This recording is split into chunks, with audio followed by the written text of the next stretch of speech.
रात बेहद खामोश थी, गांव की गलियों में कहीं कहीं कत्तों के भूकने की आवाज आती। फिर सब कुछ दोबारा खामोश हो जाता। सलीम अपने कमरे में मेज के सामने बैठा था। इसके सामने सफेद कागज रखा था और हाथ में कलम था।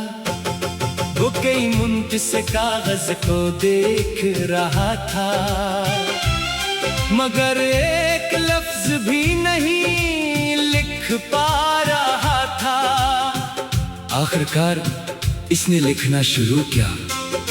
अम्मी, मैं आपको बहुत कुछ बताना चाहता था, मगर हर बार अल्फाज कम पड़ गए। सलीम की आंखों के सामने कई साल पुरानी तस्वीरें घूमने लगी। वो एक छोटे से गांव में पिला बढ़ा था। इसके वालिद जल दुनिया से चले गए थे, इसलिए घर की सारी जिम्मेदारी इसकी माँ ने संभाली थी। माँ ने लोगों के घरों में काम किया, कपड़े सले और अपने बेटे की तालीम के लिए दिन रात मेहनत की। सलीम अक्सर कहता, अम्मी, मैं बड़ा होकर आपको कभी काम नहीं करने दूंगा।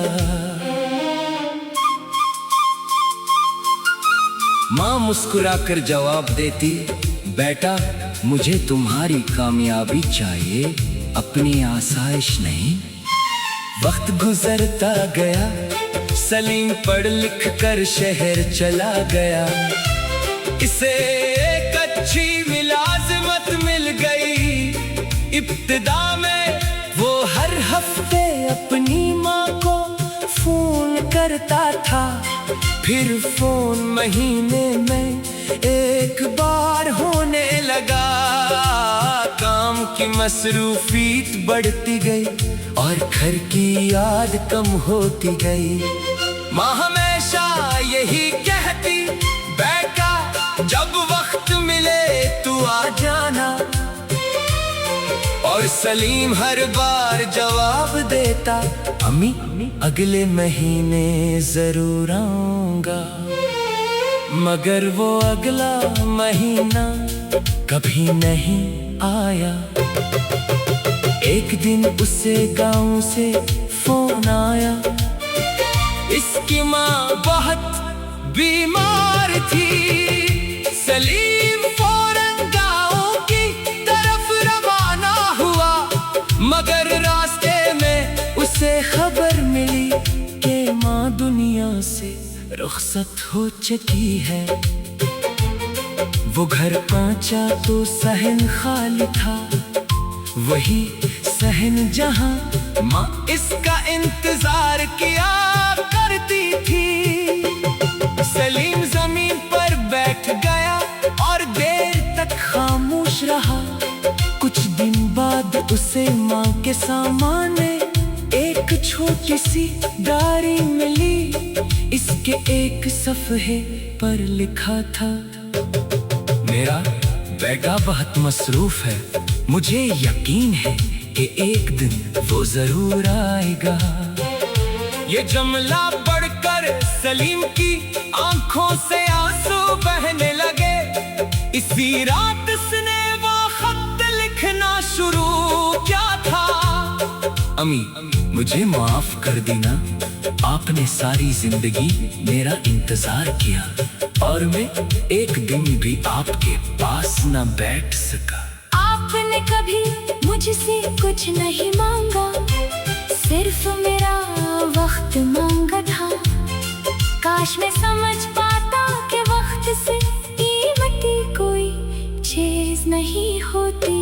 वो लिखते लिखते रख गया, फिर इसने खत कहा क्या और माँ की पुरानी डायरी के